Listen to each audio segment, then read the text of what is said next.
So guys, machine learning में एक बहुत फेमस इंटरव्यू क्वेश्चन है कि अगर आपके पास एक मशीन है जिसमें 4 GB रैम है और अगर आपको एक डेटा सेट दिया जाए जो 10 GB का है, तो आप उस डेटा सेट के ऊपर कैसे काम करोगे। ये एक बहुत famous machine learning interview question है।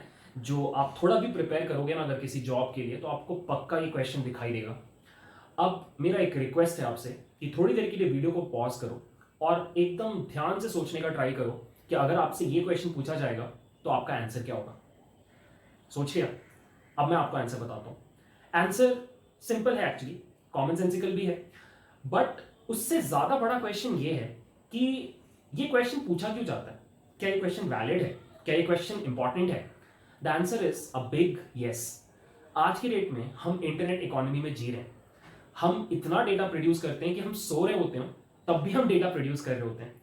तो बहुत ही सिंपल है ये कि बहुत सारी कंपनीज के पास बहुत सारा डेटा है और कल को अगर आप किसी कंपनी में जाते हो, इट इज़ क्वाइट पॉसिबल कि आपके टेबल पे 10 GB का डेटा सेट पटक दिया जाए और आपसे बोला जाए कि एनालिसिस करके दो। और अगर आपको वहां पे ये काम नहीं आता तो आप बहुत ईजिली रिप्लेसेबल हो। तो क्वेश्चन तो बहुत वैलिड है। आंसर क्या है? मैं आपको 3 अलग आंसर्स दूंगा, ठीक है? और हर आंसर का प्रोज और कॉन्स भी बताऊंगा। और अलोंग द वे हम इस टॉपिक के बारे में पढ़ेंगे कि what is out of core machine learning. So पहला आंसर ये है कि आप सब सैम्पलिंग करोगे। मैं यहां पे टर्म लिख रहा हूं, सब सैम्पलिंग। आई गेस आपको नाम से भी समझ में आ रहा है और ये एक थोड़ा कॉमन सेंसिकल आंसर है कि आपके पास अगर 10 GB डेटा है तो आप इसमें से कुछ रोज हटा दोगे या फिर कुछ कॉलम्स हटा दोगे या फिर दोनों। The idea is to reduce the size. This could be an approach, but आपको आई गेस सुन के समझ में आ रहा होगा कि ये बहुत अच्छा आंसर नहीं है। ये एक ऐसा आंसर नहीं है जिससे आपको जॉब मिल जाएगा। सो इसमें प्रॉब्लम क्या है? प्रॉब्लम ये है कि आप इंफॉर्मेशन लूज करोगे और जितना अच्छा मॉडल आप बिल्ड कर सकते थे उतना अच्छा मॉडल शायद बिल्ड ना कर पाओ। राइट? सो ये आंसर उतना अच्छा नहीं है। सेकेंड आंसर क्या है? सेकेंड आंसर है कि आप कोई क्लाउड कंप्यूटिंग प्लेटफॉर्म यूज करो। क्लाउड कंप्यूटिंग प्लेटफॉर्म यूज करो लाइक AWS या फिर गूगल क्लाउड प्लेटफॉर्म। यहां पर आप एक सर्वर रेंट कर सकते हो, ठीक है? और उस सर्वर पे आप जितना मर्जी चाहे रैम बिठा सकते हो। इवन टेराबाइट्स तक भी कंपनीज में देखा जाता है कि रैम यूज हो रहा है। अब ये अप्रोच ठीक है, बट इसमें भी एक डाउनसाइड है और वो डाउनसाइड है कॉस्ट। अब हु नोस आपकी कंपनी इतना पैसा आपको दे या ना दे, या फिर आप हो सकता है कि इंडिविजुअल लेवल पे रिसर्च कर रहे हो तो इतना पैसा शायद आप ना लगा पाओ। तो फिर अब और क्या आंसर बचा? आंसर थर्ड है out of core machine learning.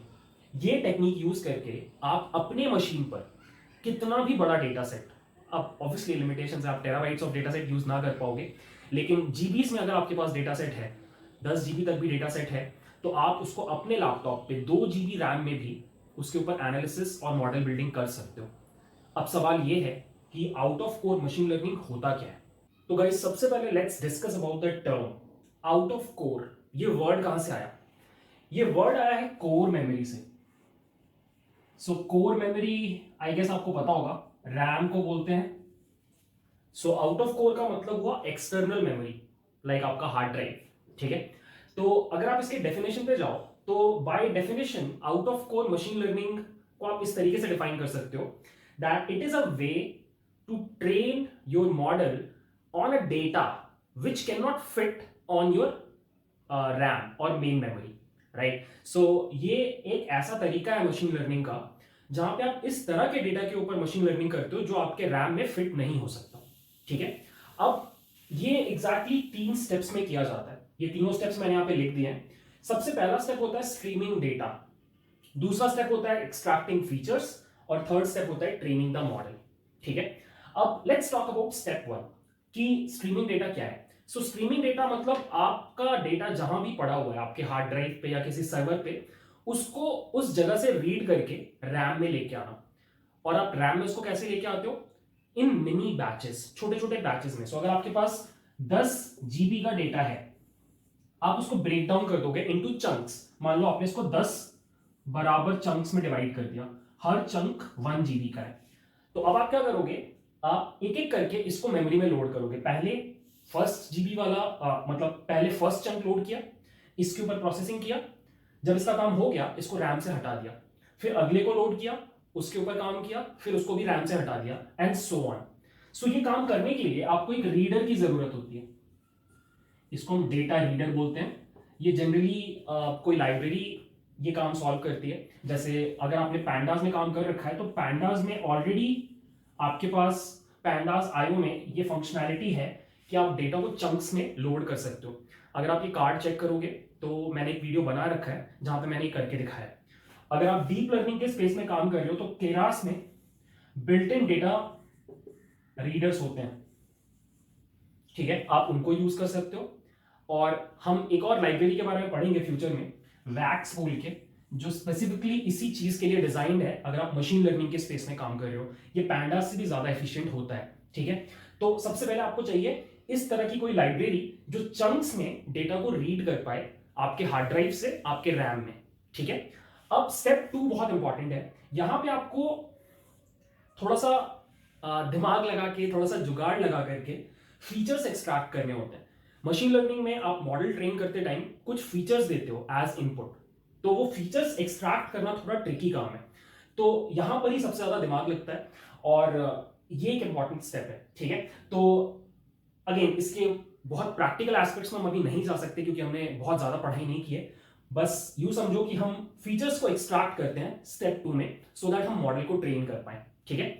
अब आता है last step, that is train model. अब आप यहां पे सोचो तो मशीन लर्निंग मॉडल्स हमने अभी तक जितने भी पढ़े हैं, जो भी एल्गोरिथम्स हमने पढ़े हैं, वो एक साथ पूरे डेटा को लेते हैं और फिर ट्रेन होते हैं। बट यहां पे तो आप एक साथ पूरा डेटा लोड ही नहीं कर सकते मेमोरी में, that's the problem. Even if आपने सारे फीचर्स एक्सट्रैक्ट कर दिए होंगे तब भी ये फीचर्स आपके रैम से ज्यादा हो सकते हैं। तो आप एक साथ पूरे डेटा को ट्रेन नहीं कर सकते using a single machine learning algorithm. यहां पर आपको एक कॉन्सेप्ट यूज करना पड़ता है जिसको हम बोलते हैं incremental learning. Incremental learning. So incremental learning के केस में क्या होता है कि आप मशीन लर्निंग एल्गोरिथम्स को मिनी बैचेस ऑफ डेटा दे दे करके ट्रेन करते हो। मैं आपको समझाने का ट्राई करता हूं। सो मान लो आपके पास 10 GB डेटा है, तो आप क्या करोगे, फिर से छोटे छोटे बैचेस बनाओगे और ये आपका मशीन लर्निंग एल्गोरिथम है, मान लो M, आप उसको पहला चंक दोगे। अब आपका मॉडल उसके ऊपर ट्रेन होगा, छोटे से आपके डेटा के ऊपर ट्रेन होगा और मान लो ये M चेंज होकर के अब M डैश हो गया, कुछ चेंजेस आएंगे आपके मॉडल में, कुछ सीखेगा वो। अब जैसे ही वो M डैश पे आ गया, अब आप सेकंड चंक उठा करके भेजोगे और फिर से जो मॉडल है उसको ट्रेन करोगे। तो अब मॉडल शुरू से ट्रेन नहीं होगा, M डैश से ट्रेन होगा और M डैश से ट्रेन होकर के M डबल डैश हो जाएगा। बेसिकली आप एक साथ पॉइंट A से पॉइंट B पे नहीं जा रहे, आप छोटे छोटे गैप्स लेते हुए जा रहे हो, स्टॉप्स लेते हुए जा रहे हो। सो आपका पहला स्टॉप है M डैश, आपका दूसरा डैश स्टॉप है M डबल डैश। सो हर बार क्या हो रहा है, आपका मॉडल स्टेप्स में ट्रेन हो रहा है, ठीक है। अब the problem with this approach is, incremental learning के साथ प्रॉब्लम ये है कि ये फीचर सारे मशीन लर्निंग एल्गोरिदम सपोर्ट नहीं करते। सिर्फ वही मशीन लर्निंग एल्गोरिदम सपोर्ट करते हैं जिनके अंदर पार्शियल फिट बोल करके एक मेथड होता है। अभी तक आपने जब भी मॉडल ट्रेन किया होगा तो फिट बोल के मेथड होता है। आपको कुछ मशीन लर्निंग एल्गोरिदम्स में पार्शियल अंडरस्कोर फिट बोल के भी एक मेथड दिखाई देगा। अब पार्शियल अंडरस्कोर फिट से आप क्या कर सकते हो, छोटे छोटे बैचेस दे करके भी मॉडल को ट्रेन कर सकते हो और हमेशा मॉडल का ट्रेनिंग उसी पॉइंट से स्टार्ट होगा जहां पे वो रुका था पिछले बैच के साथ, ठीक है। अब कौन कौन से एल्गोरिदम्स को सपोर्ट करते हैं, सबसे पहले एसजीडी रिग्रेसर है। एसजीडी रिग्रेसर ये आपने शायद पढ़ा होगा ग्रेडियंट डिसेंट के टाइम। सेकेंड आपका क्लासिफिकेशन में आ गया आपका नाइव बेस और पैसिव अग्रेसिव अग्रेसर क्लासिफायर और पैसिव अग्रेसिव रिग्रेसर बोल के क्लास है साइकिट लर्न में, वो भी आप यूज कर सकते हो। अगर आप क्लस्टरिंग कर रहे हो तो मिनी बैच की मीन्स बोल करके एक एल्गोरिदम है, आप उसको भी ट्राई कर सकते हो। तो इन शॉर्ट अगर आप समझने का ट्राई करो out of core machine learning क्या है, मैं आपको एक बार समराइज करके बताता हूं। आप एक ऐसे डेटा सेट को ऊपर काम कर रहे हो जो आपके रैम से भी ज्यादा बड़ा है, तो ऑब्वियसली सीधे तरीके से आप ये काम नहीं कर सकते। तो आपको सबसे पहले एक डेटा रीडर चाहिए जो चंक्स में डेटा को लोड कर पाए रैम के ऊपर। फिर आप उसमें से किसी तरीके से फीचर्स एक्सट्रैक्ट करते हो सो दैट आप मशीन लर्निंग मॉडल को वो डेटा दे पाओ। अब सिंस अभी भी ये डेटा बहुत बड़ा है, रैम में फिट नहीं हो सकता एक साथ, तो आप इंक्रीमेंटल लर्निंग यूज करते हो जहां पे आपके पास कुछ एल्गोरिदम्स का ऑप्शन है जो पार्शियली डेटा के ऊपर ट्रेन हो सकते हैं, and that is how you train your model, ठीक है, and this entire concept is known as out of core machine learning, and it is a very very important concept in machine learning, because आज की date में जहां पे आपके पास data ही data है, बड़े डेटा के साथ काम करना बहुत फ्रीक्वेंट होता जा रहा है, और as a machine learning engineer आपको इस टॉपिक के बारे में पता होना चाहिए।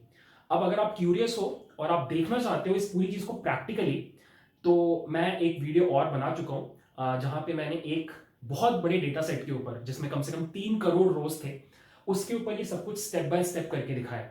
सो अगर आप इंटरेस्टेड हो, आप डिस्क्रिप्शन में चेक करो उस वीडियो का लिंक, और आप वो वीडियो साथ में प्रैक्टिस कर सकते हो। So I hope you like the video. If so, please consider liking and subscribing. It motivates me a lot. Thanks for watching. Bye.